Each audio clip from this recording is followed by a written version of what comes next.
मुक्त बसला. मग त्यांचं आचरण कसं? मुक्तपणा कोणामुळे आला? जीवदशाजवळ मुक्तपणा कोणामुळे आला?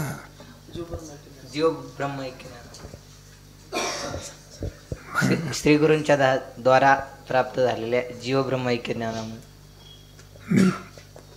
जीव ब्रह्मैक्य ज्ञान यायला हवे आणि लक्ष आहे. जीवाचं आणि ब्रह्माचं कसं ऐक्य केलं? प्रथम जो तत्वदृष्टी आहे त्या तत्वदृष्टीला शब्दाची शक्ती वाचून किंवा लक्षणे वाचून श्रीगुरूंच्या मुखाद्वारे प्रत्यक्षात श्रवण झाल्याच्या नंतर दृढ अपरोक्ष बोध होऊन तत्वदृष्टीमुक्त झाला. नंतर दुसरा जो अदृष्टी आहे त्याला ज्ञानमार्ग न पेलवल्यामुळे ध्यानमार्गाद्वारे किंवा अहंग्रह या ध्यानाद्वारे परंपरेने तोही मोक्षाला प्राप्त झाला. आणि तिसरा जो तर्कदृष्टी होता हा तर्कदृष्टी बुद्धीने अतिशय तीक्ष्ण परंतु श्रवणाद्वारे श्रौत आस्तिक नसल्यामुळे तार्किक आस्तिक असल्यामुळे गुरुच्या प्रत्येक वचनावर याचा पूर्णतः विश्वास नाही, कारण तो प्रत्येक गोष्ट तर्काने आणि स्वतःच्या बुद्धीने चाळून पाहत होता. त्याकरिता संपूर्ण प्रक्रिया सांगून शेवटी शब्दशक्ती सांगून आणि शक्तीच्या संबंधी असणारी शब्दातीलच परंपरागत संबंधाने असणारी लक्षणाशक्ती ह्या लक्षणाशक्तीने त्याला जे वेदातील महावाक्य आहेत यांचा बोध असा केला की महावाक्यामध्ये दोन पदं असतात, एक जीववाचक एक ईश्वरवाचक आणि या दोघांचं ऐक्य सांगणारं एक ऐक्यवाचक असे तीन पदं असतात. त्यापैकी उदाहरणार्थ आपण नेहमी घेत असतो सामवेदातील तत्वमसी या वाक्यामध्ये तत् आणि त्वम अशी दोन पदे आहेत. त्यापैकी तत् हे पद ईश्वरवाचक आणि त्वम पद हे जीववाचक पद आहे. ईश्वरवाचक पदातील जो विशिष्ट ईश्वर मायाविशिष्ट जे चैतन्य आहे तो ईश्वर आणि अविद्याविशिष्ट जे चैतन्य तो जीव.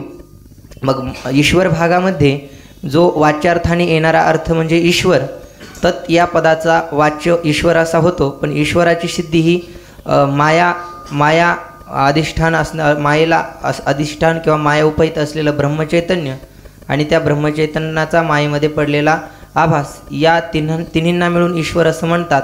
मग वाच्यार्थाने ईश्वर असा अर्थ येतो आणि जीवाचा अविद्याधिष्ठान असलेलं कुटस्थ चैतन्य आणि आभास हा जीव आहे.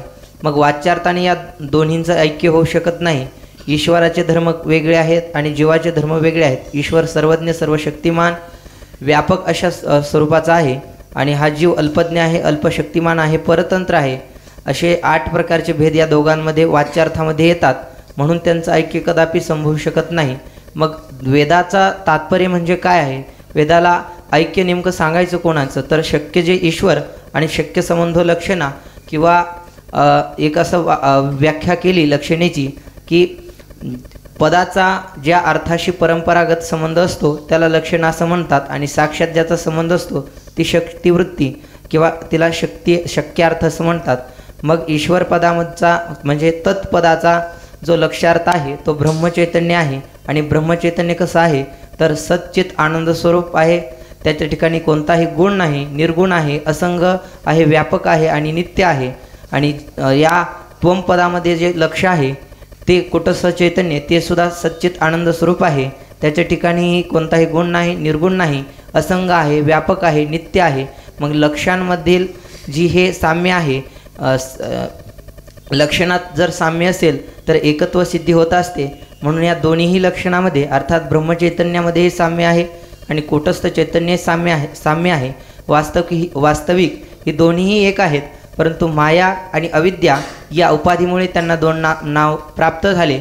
आणि वेदाचं तात्पर्य एवढंच आहे की तत्पदाचा लक्षार्थ ब्रह्मचैतन्य आणि त्वमपदाचा लक्षार्थ जो कुटस्थ चैतन्य आहे हे दोन मुळात उपाधीने जरी भिन्न वाटत असले तरी एकच आहेत आणि त्यांचंच ऐक्य आहे. यालाच जीव ब्रह्मैक्य असं म्हणतात. जीव ब्रह्मा आपण केम सर्व मुळामध्ये कोण आपण ब्रह्मस्वरूप जीवदर्शक अविद्येमुळे ज्ञान काय करते ब्रह्मरूपता प्राप्त करून देते का अविद्यादशा नष्ट करते. आणि जीव मोठ्या स्वरूपाला काय होतो प्राप्त होतो. दोनच विषय याचे बघा. एक आहे जीव ब्रह्मैक्य, संसाराचं मिथ्यात्व. दोनच विषय त्याच्याकडे. संसाराचं मिथ्यात्व कसं ठरवलं तर वेळभराचा जातो आपला नाही का. स्वप्नाच्या दृष्टांत करून कोणाच्या स्वप्न हे मिथ्या आहे सर्वांना काय आहे मान्य आहे. कोणी वेळाही नाही मनुष्य असला तरी स्वप्नाला आणखी तो काय सत्य समजतो का. एक ग्रस्त त्याला स्वप्न पडल्यानंतर हे काय नाही त्या स्वप्नामध्ये त्याने 500 रुपये पुष्णे वाढ दिले. कोणत्या अवस्थेत बघा. पुढे करार ठरला किती 2 दिवस. 2 दिवसाचे पुढे जागा झाला. जागा झाल्यानंतर 2 दिवस गेल्यानंतर करता गेला माझ्या म्हणलं आपला 500 रुपये दिले ना तुला. 2 दिवसाचा करार जास्त होऊन गेले अजून तू पैसे देत नाही. मात्र जागृतीतला मनुष्य स्वप्नात ती गोष्ट खरी मानेल की खोटी. पैसे देईल का 2 थोप पडत दे.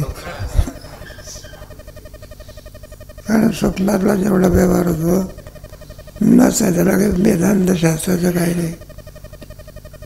त्याला काही वेदांतशास्त्र शिकला तर स्वप्न मिथ्या असं म्हणतो नाही तर का सत्य समजतो का. मग काय स्वप्नाला जसं समजतो मिथ्या तसं वेदांतशास्त्रामध्ये जागृतीला सुद्धा काय समजतात मिथ्या. आणि त्याच्याकरता हे 10-15 परिच्छेदात काय केले खर्च घातले आत्मस्थितीतले स्थितीतले आहे. त्याप्रमाणे आणखी स्वप्न हे मिथ्या आहे. त्याप्रमाणे स्वप्नातला मनुष्य जागृतीमध्ये आल्यानंतर स्वप्नाचे चेले आहे ना. आता कोणाला कोणतं स्वप्न पडेल काय ते काही बुवाला काय माहिती. मग स्वप्नाच्या मिथ्यात्वावरून जागृती मिथ्या ठरवत असतात. जागृती नाही सुद्धा सगळ्या मग स्वप्न आपण मिथ्या खास बसतो तेव्हा योग्य देश नाही योग्य काय नाही काल नाही. आणि त्याची क्षणभर पडते असं शास्त्र सांगते किती. आणि त्याच्यामध्ये 4 धाम 12 ज्योतिर्लिंगन काय तुमचे अष्टविन विनायक सगळं पुण्या बुवाचं मावंद्या करता कीर्तने करतो. बुवा वेळ लावतो काय लावतो कीर्तन 2 तासाचं 2.5 तास झाले तरी संपतच नाही. माझा मुद्दा व्हायचा जायचा. मग ते टाळकरी काय करतात टाळ करतात. मग बुवा म्हणत नाही रामेश्वर माऊली ते टाळकरी म्हणतात रामेश्वर ज्ञानेश्वर माऊली. मग जागा होतो आणि जागा झाल्यानंतर पाहतो हे सगळंच कशातलं आहे स्वप्नातलं आहे का जागृतीमधलं आहे. स्वप्नाचे चेले मग स्वप्नाप्रमाणे काय आहे जागृती. आणि जीव हा जीव नसून किंवा स्वरूप आहे. एवढाच साव्यात तरंगामध्ये काय केलेलं आहे आधी देतो पोटभरी. आता पुढे सांगायचं की झालं नाही का 2 अवस्थात पुढे असते. माणसाच्या 2 अवस्था कोणत्या एक बद्ध आणि एक मुक्त 2 अवस्था आहे. त्या बद्धामध्ये प्रकार आहे पामर विषयी जिज्ञासू एक प्रकारले प्रकार आहे. बद्धातले तुकोबरा कोणत्या प्रकारात मोडतो ज्ञानेश्वर महाराज चांगदेव उपासक. जरी तो आणखी साधक आहे तरी पण काय तो बद्ध आहे ना. जागृतीला काय जागृतीला काय समजतो सत्यच समजतो. 2 अवस्था एक मुक्त अवस्था दृष्टांत चाललेलं. एकदा आणखी अज्ञान त्याची काय निवृत्ती झाली म्हणजे परमार्थ काय झाला संपला आहे ना. व्यवहारामध्ये पाहतो म्हणे आता कपडा स्वच्छ झाला म्हणजे धुण्याची क्रिया संपली. भूक निवृत्त झाली म्हणजे जेवणाची क्रिया काय झाली.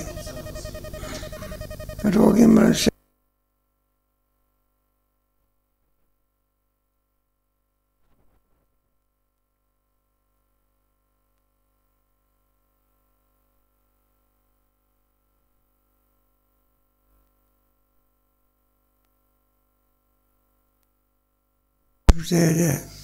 काही जण काय झाले आता मुक्त झाले.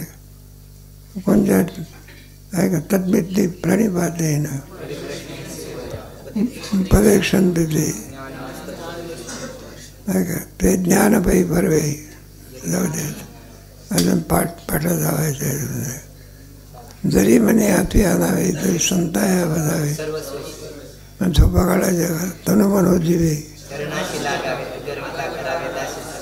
मग ज्ञानाच्या योगाने तत्वदर्शी असं म्हटलं आहे. परोक्षही ज्ञान आहे त्यांच्याकडे. दुसरं कोणतं आहे श्रोत्रियम ब्रह्म. आणि एकदा परमोच्च अवस्था त्या तुमच्या ह्याच्यामध्ये गीतेमध्ये दुसऱ्या तरंगामध्ये स्थितप्रज्ञस्य का तो वागतो कसा बोलतो कसा सगळं स्थितप्रज्ञस्य का भाषा त्याचं लक्षण. स्थितप्रज्ञस्य का भाषा समाधीचं स्थितजिक्यम प्रभाषे. माता त्याचं हे चरित्र चाललं. ते काल आपलं भावून गेलं की जीव ब्रह्मैक्य झाल्यापासून असल्यामुळे त्याला कोणतंही कर्तव्य जे ब्रह्मैक्य एकदा ब्रह्मज्ञान झालं म्हणजे त्याचं शरीर पडून जाते का. तुम्हाला आपल्यापेक्षा जे व्यवहार कसे होतात उत्तम होतात. मग शरीर पडून मग त्याचं जीवनचरित्र कसं राहतं. मग तुमच्या आमच्यामध्ये काय आहे फरक आहे. मग त्याचा जो सगळा व्यवहार होतो त्याला कारण कोणा प्रारब्ध. ज्याचं जसं प्रारब्ध असेल कारण आपलं होऊन गेलं की मग तत्वदृष्टी काय झालेला आहे जीवन नव्हता. मग त्याच्यामध्ये कधी कधी अनियमित व्यवहार होत असतो. अनियमित समस्या त्याला कोणत्याही प्रकारे विधिशास्त्र सांगू शकत नाही. कोण आहे कोण आहे हे तत्ववेत्याला आणि लहान मुलाला विधी नसतं. कोणाला लहान मुलाला काय विधी आहे का.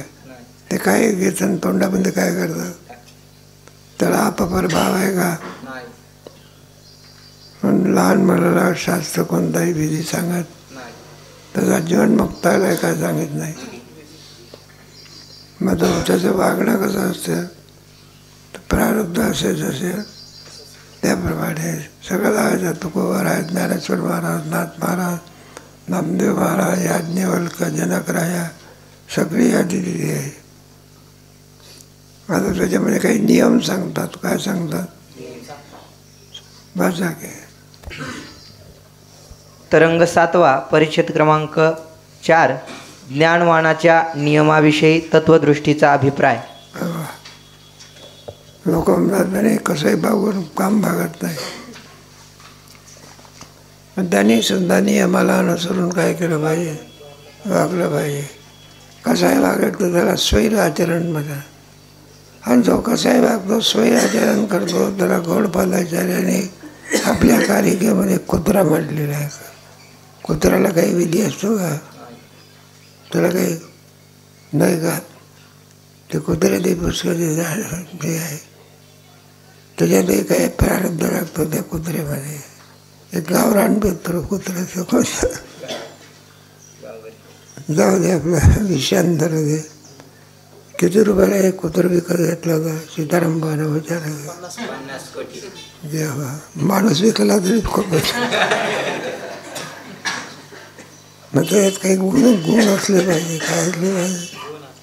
ज्या ते 50 कोटीला जर कुत्रा घेतात त्याच्यावर काय असले पाहिजे. गुणामुळे त्याला किंमत आली. मग त्याला कुत्र म्हटलेलं आहे. पण ते कुत्रासुद्धा नियम पाळतो. काय पाळतो ते पाहिजे. कुठे जरी स्वयंपाक खोली जरी असली आणि खोलीमध्ये जरी अन्न असेल तरी कुत्र दारापर्यंतच उभं राहतं. कुठे आतमध्ये शिरत नाही. मग तुकडा टाकला म्हणजे मग झालं. तेव्हा नियमबद्ध आहे. म्हणून अज्ञानी माणसाप्रमाणे जर जीवनमुक्त वागेल मला ते योग्य होणार नाही. याच्याकरता शास्त्राने नियम सांगितला आहे. हा पण त्याला भिक्षेला गेलाच पाहिजे की नाही तो उपाशीच राहावं लागेल. मला तितकंच प्रवृत्ती व्हावी. किती जास्त प्रवृत्ती होता कामा नाही. आणि जास्त प्रवृत्ती जर झाली तर म्हटलं त्याला कुत्र्याची उपमा दिली आहे. तेव्हा हे अशा प्रकारे जीवनमुक्ताला नियम सांगणारे लोक असल्यामुळे या अडाणी लोकांना त्या तत्वदृष्टीला काय येतो हाच आहे नाही का. गोडा माझा घे. त्याच्या हसण्याचा अभिप्राय असा की ज्ञानवानाच्या शरीर व्यवहाराचा नियम नाही, कारण की ज्ञानाच्या व्यवहारात अज्ञान आणि तत्कार्य भेदभ्रांती आणि भ्रमाचे कार्य राग द्वेषादी ही वस्तुतः काहीच नसतात. त्याचे प्रारब्ध कर्म शेषच त्याच्या व्यवहाराविषयी निमित्त असते. तुम्ही त्याला योग्य नियम सांगणारे कोण. तो मुक्त या अवस्थेत आहे. कोणत्या अवस्थेमध्ये मग त्याला तुम्ही नियम सांगणारे कोण. मुक्त अवस्था म्हणजे तुमच्या ठिकाणी आत्मस्वरूपाच्या विषयी अज्ञान असतं. आजच असतं का जीवदशा म्हणजे अज्ञान. माझं असं अज्ञान आहे आपल्या ठिकाणी की आनंद कालापासून नासावे अज्ञान नाटाच्या भंग त्याच्यामुळे हे ऐसे करी कृपाला तुकोबराने म्हटलं आहे. अज्ञान निवृत्ती करतात मनुष्य देहाची काय हे बाकी गौण भाग आहे. ज्याच्या त्याच्या प्रज्ञा ज्याच्या त्याच्या प्रारब्धाप्रमाणे कोणाच्या एखाद्या माणसाच्या ठिकाणी 5-6 एकर जमीन असेल किती रुपयाचा श्रीमंत आहे. 1 गुंठा किती जातो 25 लाखाला. मग एका एकराचे किती जाऊ द्या. नाही त्याने कमावले एक प्रारब्ध मानावं लागेल. संसारामध्ये प्रारब्ध काय केलं पाहिजे त्याच्याशिवाय समाधान राहू शकत. मग याचं वागणं कसं असतं प्रारब्ध प्राप्त. ज्याप्रमाणे प्रारब्ध असेल त्याप्रमाणे त्याच्या सर्व क्रिया होत असतात. पण त्यांच्या ठिकाणी ना ज्ञान नाही. अविद्या कार्य राग द्वेष अभिनिवेश काय होईना ते अनिष्ट वस्तू तत्प्रित्यर्थ असलेलं जे प्रारब्ध ते अज्ञानजन्य आहे. कोणते जन्य आहे. तत्ववेत्ता पुरुषाचा व्यवहार जो होतो त्याचे काही संबंध नाही. नैनम चिंतनती शस्त्राने आत्मस्वरूपाचं ज्ञान नाही का. तुमच्या 5व्या अध्यात आहे गीतेच्या. तो काही करीत नाही काही बोलत नाही काय कोणते श्लोक आहे त्याच्यात 5व्या अध्यायामध्ये नाही तर जो पूर्णच मला प्राप्त झालेला कोणत्याला तर देहात असूनही सुद्धा कोणत्याही काय तुम्हाला आठवत पश्चन शृण्वन् स्पृशन जिगरण काही तुम्ही मदत करू लागत नाही काय काय त्या सर्व क्रिया करतात. पश्चन शृण्वन् स्पृशन जिगरण नटनन घटनन प्रलपन विसृजन गुरुजन निषण इंद्रियार्थेषु वैराग्य न किंचित करू. मी काही करत नाही. देहाशी त्याचा कोणता संबंध राहिलेला नाही. हे कोणती अवस्था मुक्त अवस्था. आणि आपण सगळे देहाचे धर्म कोणाच्या ठिकाणी घेतो आपल्या ठिकाणी घेतो.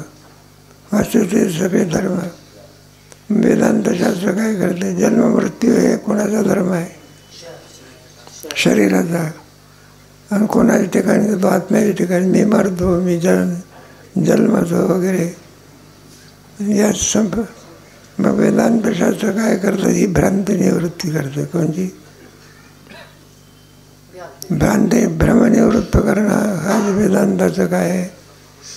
हे पाहिजे देहालाच आत्मा समजतो आपल्याला, हा भ्रम आहे. विषयामध्ये काय आहे, हा ब्रह्मनिवृत्त होतो आहे काय. खरोखरच आपण जन्मतो, खरोखरच आपण काय होतं. मग आपली बुद्धी जी आहे ती देहाला विषय करते, कोणाला. आणि तत्वज्ञाची बुद्धी आत्म्याला काय करते. मग सगळे आत्मधर्म तत्ववेत्तेच्या ठिकाणी असतात, जाऊया. म्हणून आणि हे लोक काहीतरी नियम सांगतात कोणाला, तत्ववेत्त्या पुरुषाला. त्याचा तो अडाणीपणा पाहून आणि तत्वदृष्टीला काय होते. मग एखादं मूल असलं, शहाणी माणसं कशी हसतात बरं. ते आपला काय बाप मुलाला घेऊन गेला बघा, लहान मूल. आता आपल्या यात्रेमध्ये गेला, यात्रेमध्ये आता यात्रा असते, त्याच्यामध्ये काही ते फिरणारे हे असतात ना, पाळणे बिळणे. आणि त्या पोराचा इच्छा, मला कुठे पाळण्यावर बसू द्या की. पण त्याने असा काय झालं, हट्ट धरला बा, कोणत्या ठोकळ्यावर बसेल, सिंहाच्या, बरं का. आणि ते येईपर्यंत दुसराच परवा त्या सिंहाच्या ठोकळ्यावर काय झाला, बसला बा. मग त्याला काही तर बसायला मिळत नाही. मग बाप समजावतो, म्हणलं बाळा वाघाच्या ठोकळ्यावर बस की. म्हणजे बरेच सांगतो, सिंहाचा राजा अमका आहे तमका आहे. पोरग बसेल तर कोणत्या ठोकळ्यावर बसेल. आणि ते फिरायला लागलं म्हणजे त्याला बसायला मिळत नाही, रडायला काय करतात, नुसतं चढतं का पालतं पडतं, पालतं पडतं का पाय घासतं. मग त्याची सगळी क्रिया पाहून बापाला काय येते, बाप हसतो, पोरं बाप का हसतो त्याच्या अज्ञानामुळे. आणि पोरगं का अडतं, त्याला बसायला मिळालं नाही मुळे. ठोकळ्यावर बसला म्हणजे काय, वाघाच्या जरी बसला तरी, लाकडावरच बसला आणि समूहावर जरी बसला तरी ही बुद्धी कोणाची आहे, बापाची. नामरूपावर बुद्धी कोणाची आहे, म्हणे एक असतो आणि एक. मग तुम्ही आम्ही काय, आपण रडतो आणि तत्ववेत्ता काय होतो. म्हणून तो तत्वदृष्टीत तुमच्या आमच्या अडाणीपणा राहून काय करतो, तो हसतो. ते प्रारब्ध कर्म प्रत्येक पुरुषाचे भिन्न भिन्न असते, म्हणून ज्ञानवानाच्या प्रारब्ध कर्मजन्य व्यवहाराचा नियम कोणासही करता येणार नाही, हा मुख्य सिद्धांत आहे. याचे रहस्य न समजता अज्ञानी लोक वाटेल ते बोलतात. वैज्ञानिक लोक तत्ववेत्त्याविषयी काय करतात, काय बोलतील, काही सांगता येत नाही. कारण त्याला असं आहे, तत्ववेत्त्याच्या ठिकाणी अज्ञान निवृत्त झालं हे तुम्हाला आम्हाला दिसते का जास्त, तुला माहिती असते. एखादा राग आला आपल्याला, दुसऱ्याला कळतो का. मग आपल्याला राग आला क्रियेवरून कळतो, कशावरून. राग येत नाही का, काही लोक रागवण्यासारखं दाखवत नाही, दाबून ठेवतो राग. तशी जीवनमुक्त अवस्था आहे, लोकांना दिसण्यासारखी नसून ज्याची त्याला काय असते, अनुभवायचे असते. सोंग आणणं वेगळं, नाटक करणं वेगळं, आणि असणं वेगळं. जाऊ दे, आपला सिद्धांत याच्यामध्ये बघा. म्हणून पूर्वपक्षाचा आग्रह, त्याने जास्त व्यवहार करता कामा. पण दुसरा पूर्वपक्षकार म्हणतो, म्हटलं हे पहा, त्यांनी समाधी करावा. काय करावा, काहीतरी आलिंगन पाहिजे ना. आपण जर काही मनाला गुंतवून टाकलं नाही तर मन कुठे जाईल काही सांगता येत नाही, आहे का नाही. मनाला काय करावं लागतं, आलंबन राहत नाही तर कुठे फिरेल काही सांगता, मनामध्ये काय काय रे काही सांगता येत. मग त्याला आलंबन द्यावं लागतं. काय नाही म्हणलं 2 ओव्या काय 3 ओव्या पाठ केल्याच पाहिजे. मग ते इकडे तिकडे जाण्याच्या बाहेर कोणावर विषय होता, मग ते कोणाचे विषय, ओव्याचे विषय. नाही तर नाश्त्यातच सगळं मन फिरत असते का. जाऊ द्या. म्हणून आलंबन देण्याकरता काय, आणि त्याला आलंबन देण्याकरता मग समाधी. माणसाने का व्यवहारामध्ये एक विषय झाला की दुसरा विषय झाला की मग त्याला समाधी करावा. हा विधी कोणाला सांगतात? तत्ववेत्या पुरुषाला. पुढे सांगायचं आहे समाधी हा विषय. समाधीचं जे साध्य आहे ते साध्य कोणाला प्राप्त झालेलं आहे? तत्ववेत्याला. पुढे क्रमाक्रमाने सांगायचं समाधी म्हणजे काय, तुझे अंग किती, निर्विकल्प समाधी म्हणजे काय, सविकल्प समाधी म्हणजे काय. समाधी आहे परमोच्च साध्य म्हणून तुम्हाला आम्हाला, पण त्याचे अधिकारी सर्वसामान्य माणसं त्याचे अधिकारी असू शकत नाही. त्याला विशिष्ट अधिकाराची जरूरत आहे. यम, नियम, आसन, प्राणायाम, धारणा, ध्यान हे अष्टांग हे असतात, त्याला समाधी असं म्हणत असतात. ते सगळे पाळावे लागत असतात. तेव्हा समाधीचा शुचोदेशे प्रतिष्ठा समंगाय शिरोग्रीवम धारण. भरपूर जेवण करून काम मागत असते का? युक्त आहार युक्त चेष्टस्य कर्मसु. पण हे सर्व योगही जरी सांगितलं, कर्म जरी सांगितलं, उपासना जरी साध्य काय? आणि साध्य म्हणजे शेवटी मुक्त अवस्था आहे. त्याचं काय साध्य आहे? तात्पर्य मुक्ताच्या कोणत्याही व्यवहाराला आपल्याला नियम लावता येत नाही का. म्हणून लावणारे लोक शहाणे नसून काय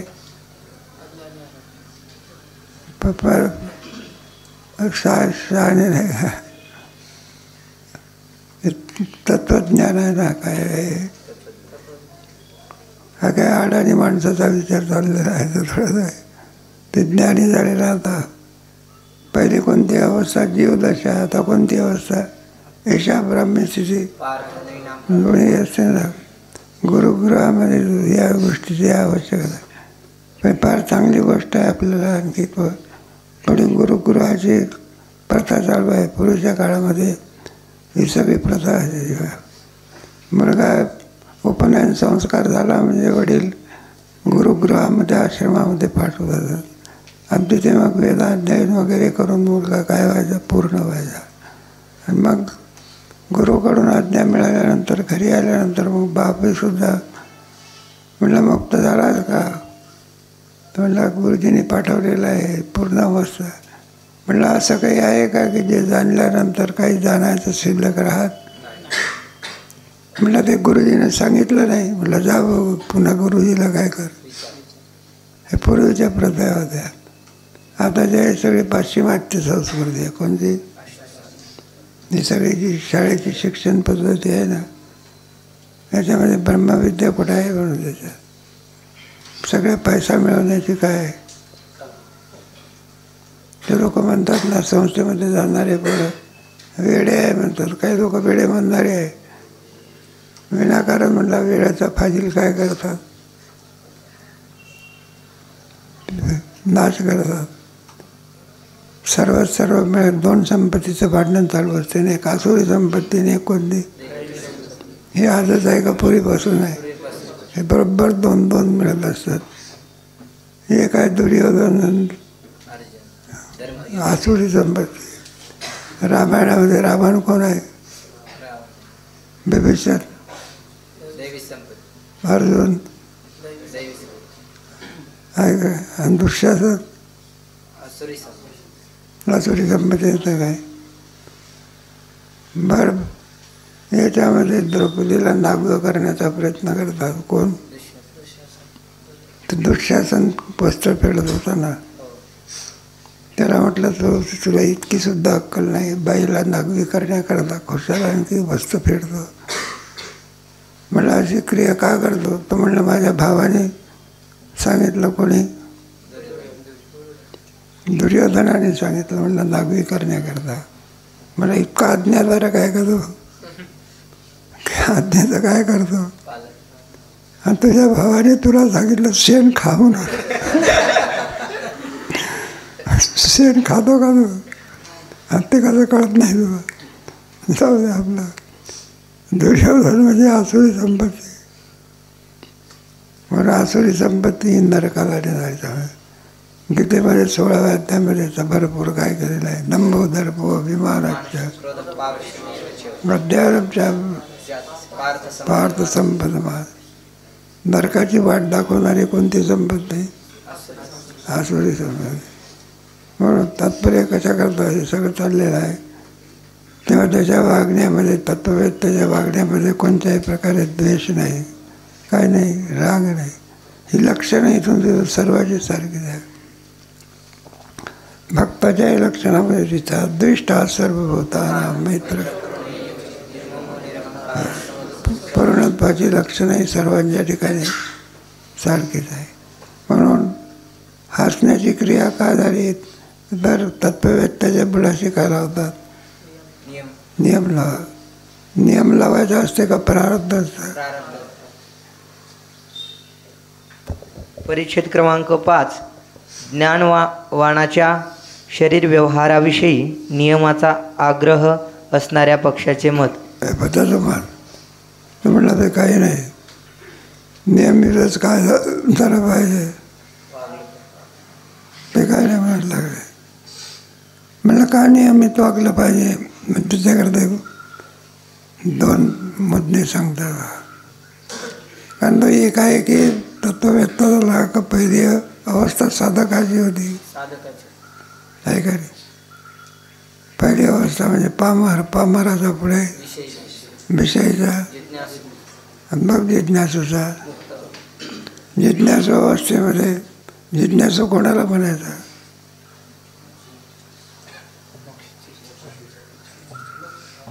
झालं ना दुसऱ्या तरंगात वगैरे नाही चांगलं.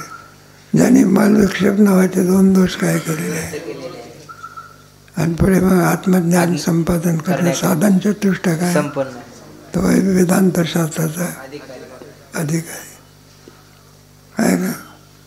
अधिक तेव्हा मोक्ष अवस्थेमध्ये पण अज्ञान काय आहे? काय आहे अज्ञान? काय काय पाहिलं?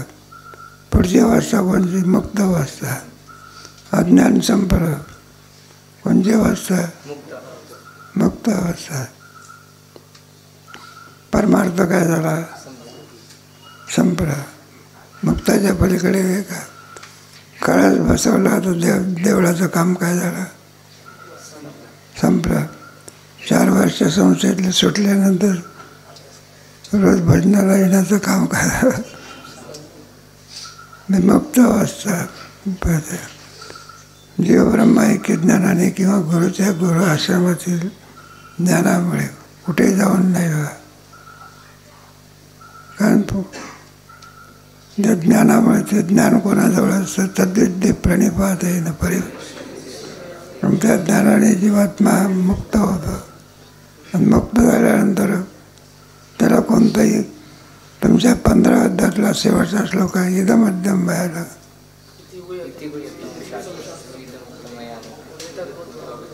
कृतकृत्यस्य मुक्त. तत्वज्ञान काय झालं? खरी गीता संपली. म्हणून ते 15 अध्याय गीता काय झाली? 16 अध्याय कशा करता आहे? थोडक्यामध्ये दैवी संपत्ती आसुरी संपत्तीची त्याचा अधिक विवरण करण्याकरता कोणता अध्याय?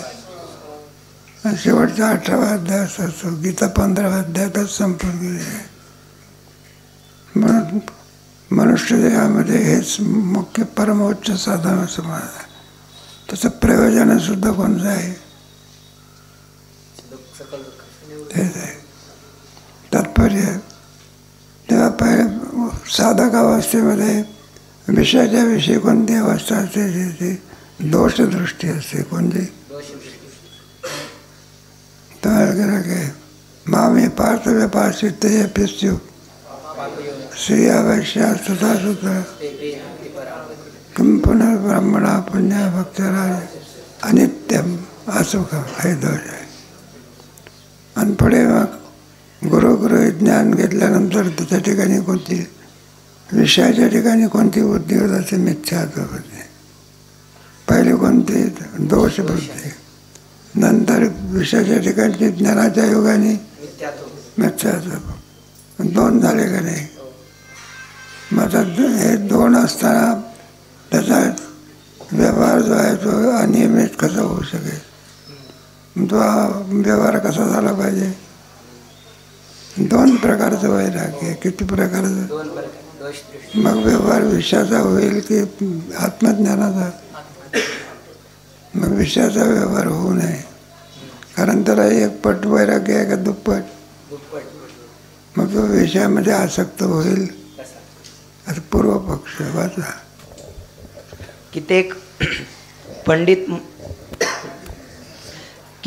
पंडित म्हणणे असे म्हणतात की ज्ञानाच्या प्रवृत्तीविषयी कोणताच नियम नाही, म्हणजे त्याने नित्यनैमित्तिक कर्मे आणि उपासनादी केली पाहिजेत असे आमचे म्हणणे नाही.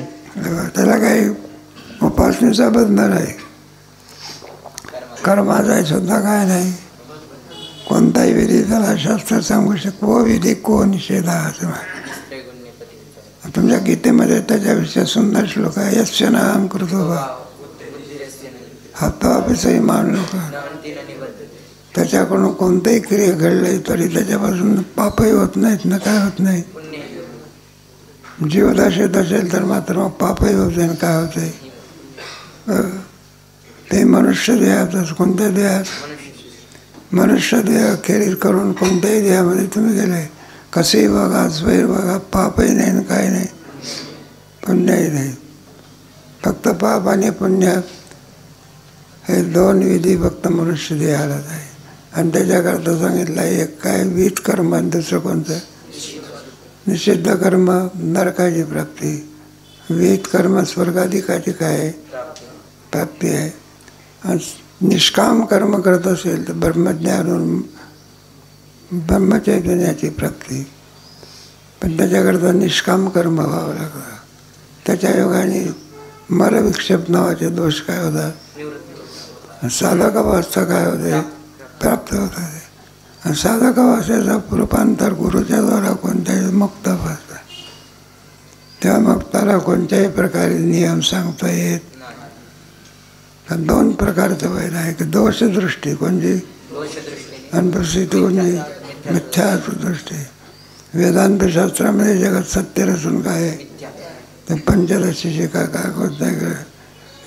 मिथ्यात्व म्हणजे काय, न दिसणे नाश पावणे त्याला विद्यात्म म्हणत आहे. जरी दिसत असला तरी त्याचा त्या कारणामध्ये त्रैकालिक काय आहे.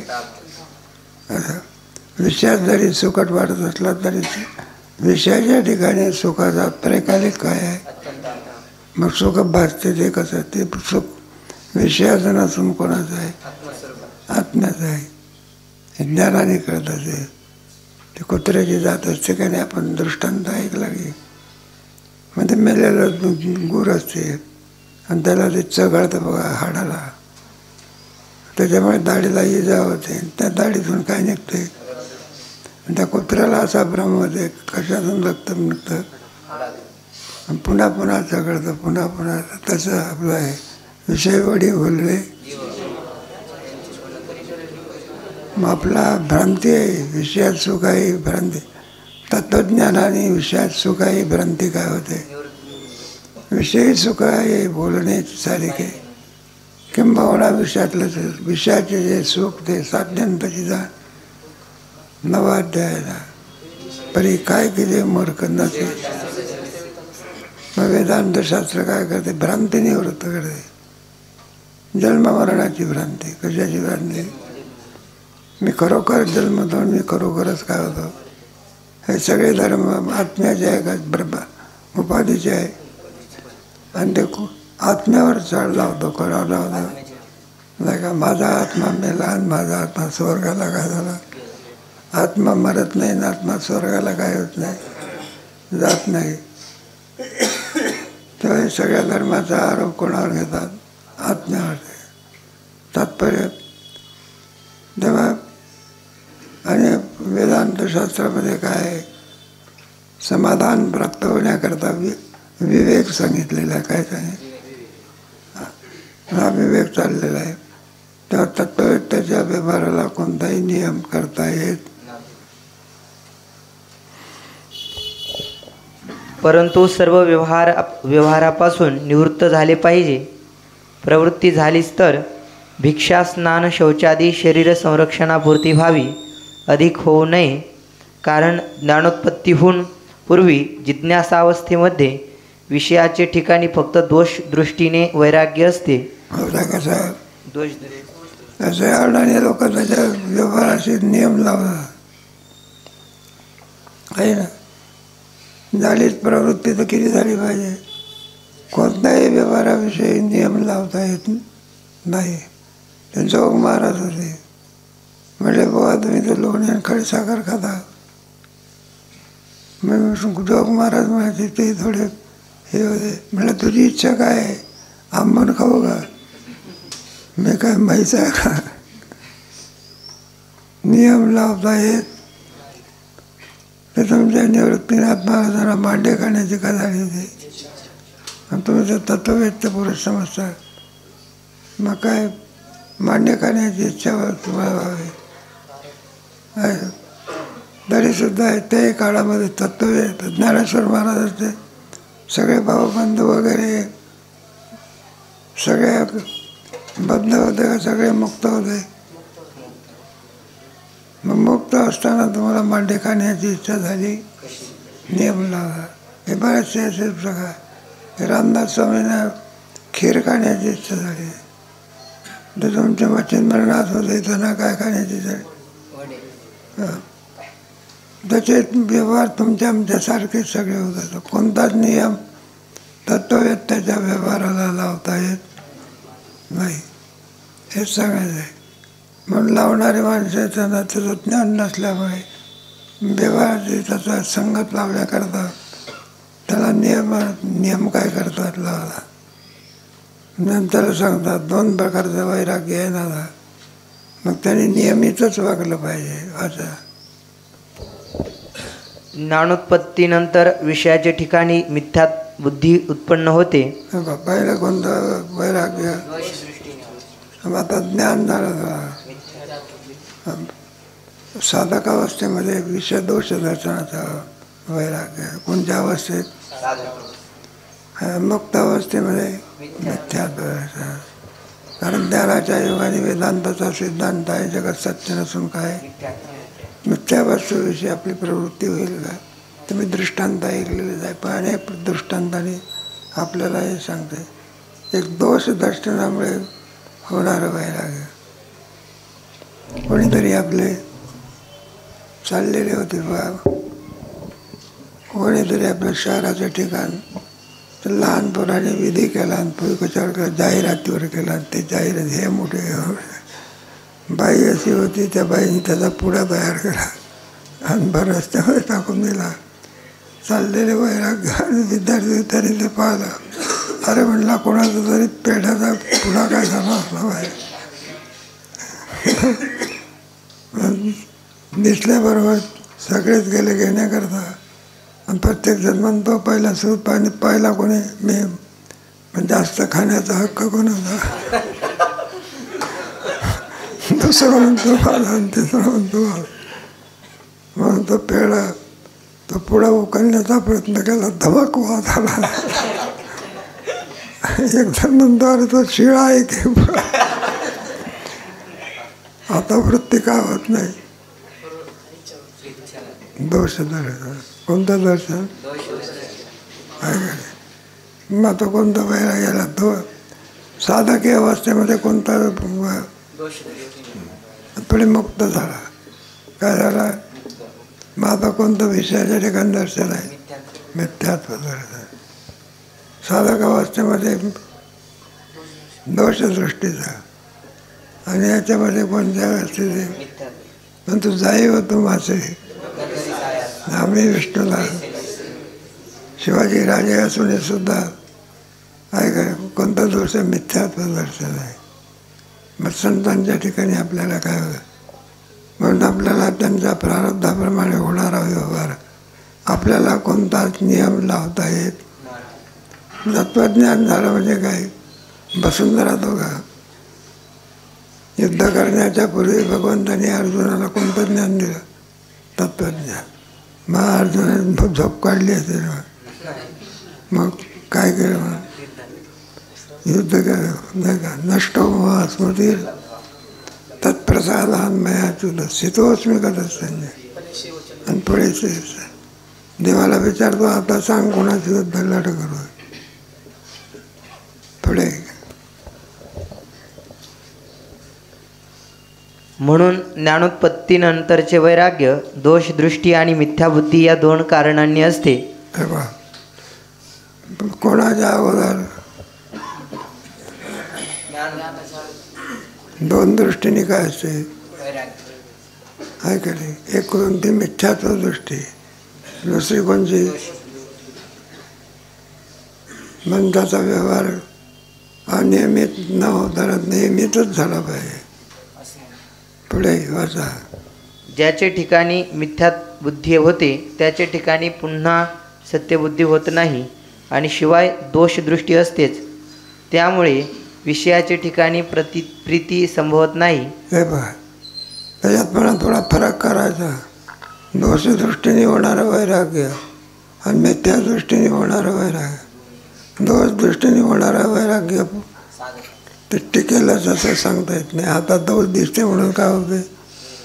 हे पहा, कल्पना करा, एखादा आंबा आहे, आपण तो खाण्याकरता घेतला असा आंबा कल्पना करा, आणि त्याच्यामध्ये काळा डाग दिसला तर म्हटलं हा सडका आंबा आहे. काय मग तो ग्राह्यता येते का त्यात जेवतो? मग चांगला आंबा दिसला, मग आहे का वैराग्य खरोखरच आहे का? सडक्या आंब्याच्या विषयी काय आणि चांगल्या आंब्याच्या विषयी वैराग्य आहे का? मग बरं, आमचं चांगल्या आंब्याच्या विषयी मिथ्यात्व बुद्धी झाली तर मग मात्र काय हे सगळं लावायचं बा. म्हणजे तुकोबराच्या ठिकाणी पदार्थाच्या विषयी कोणती बुद्धी आहे? नाही का? काय दिला ठेवा. दोष दृष्टीपेक्षा सुद्धा मिथ्यात्व दृष्टीचं वैराग्य कधी ढळू शकत. विषय रामलीले रससो नंदांचा वेळ तुम्हाला गेला ना, या 6व्या तरंगामध्ये गेला बरं का? ते सांग, अज्ञानाचं घर आणि ज्ञानाचं घर. ज्ञानाच्या घरावर ते पताक कशाचे आहे आणि अज्ञानाच्या घरावर ते आसक्तीची आहे का? म्हणजे आसक्ती कधी कमी होत येत नाही. अज्ञानी माणसाला वैराग्य कधी होऊ शकत, ज्ञानी पुरुषाचं वैराग्य कधी ठरू शकत. तुमच्या 6व्या तरंगामध्ये गेला ना, पुढे वाचा. त्यामुळे विषयाच्या ठिकाणी प्रीती संभवत नाही. मग विषयाच्या ठिकाणी प्रवृत्ती कशी संभवेल? आणि शरीर निर्वाहानिमित्त जी प्रवृत्ती होते ती तर प्रारब्ध बलाने संभवते. म्हणून शरीर निर्वाहापेक्षा ज्ञात्याची जास्त प्रवृत्ती होऊच नये. हो नाही, झालीच प्रवृत्ती कशामुळे होत असते? ती प्रारब्धामुळे होत असते. पण त्याला नियम लावतात. काय लावतात? अधिक प्रवृत्ती होता कामा. 2 प्रकारचा वैराग्य असूनही सुद्धा अधिक प्रवृत्ती कशी होऊ शकेल असं सांगतात. पण ते काही हेच उत्तर आहे. कोणतं उत्तर आहे? प्रारब्ध. जसं जसं प्रारब्ध तत्ववेत्या पुरुषामध्ये सुद्धा मुक्तामध्ये काय असते? प्रारब्ध असते. भिन्न भिन्न काय आपल्या भक्तिपंथामध्ये पहा, काही साक्षर याच्यामध्ये पहा. ज्ञानेश्वर महाराजांचं वैराग्य वेगळं आहे ना, नामदेव महाराजांचं वेगळं, नाथ महाराजांचं. प्रत्येकाचं प्रारब्ध काय? तुकोबराच्या प्रारब्धामध्ये स्त्री एकांना, नाथ महाराजांच्या प्रारब्धामध्ये जेवढे पोथी ऐकण्याकरता येत असत त्या सर्वांना मोगराळ काय देत असे. आणि नुसतंच भजन नाही, रोज पूर्णाच्या पुढेचं काय असायचं याचा आनंद कोणी लुटला, गाव पाणी लुटला तो काही वाच नाही. ते काय मग तो कृपा झाली ना. मग कशा भावार्थ रामायणाचा वाचक केला, काय केला होता कृपा तुमची. ज्ञानेश्वर महाराजांनी रेडा वाचक केला, काय केला, काय कृपा त्याला काय करतात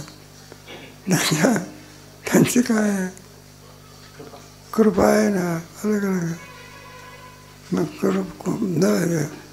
भक्तिशास्त्रामध्ये याचा गोड एकदा भगवंताची कृपा झाली म्हणजे मग काय आहे. त्या कृपेला तुम्हाला कल्पना नाही. आपुल्याची देशी पदा आपलं सर्वस्व परमात्मा काय करतात. गुरुजी सुद्धा काय करतात, हे हृदयचे ते हृदय. कोणतं शास्त्र आहे? भक्तिशास्त्र आहे. देवाच्या भक्ताच्या कथा वाचा, त्यामध्ये आपल्याला सगळं पाहायला मिळते. हे वेदांतशास्त्र आहे. वेदांतशास्त्रामध्ये जगत सत्य नसून काय आहे का. चांगला आहे आंबा मिथ्यात, आणि सडका आहे आंबा मिथ्यात्म दर्शन पुरुष तो कशाला इच्छा करील. तुम्ही दृष्टांत ऐकलं आहे, पण चांगला आहे. 2-3 वेळा ऐकलं तरी काय हरकत नाही. मंगल कार्यालयामध्ये काय फुलं बिलं दिसतात आपल्याला, आपल्याला वाटते सुगंध घ्यावा म्हणून फुलाकडे जात असतो. आणि सुगंध तोडण्याकरता हात लावायला गेला तर हाताला काय लागतं ना, तर सुगंध घेण्याची इच्छा करेल का. मग कोणताच वैराग्याचा दोष दृष्टी.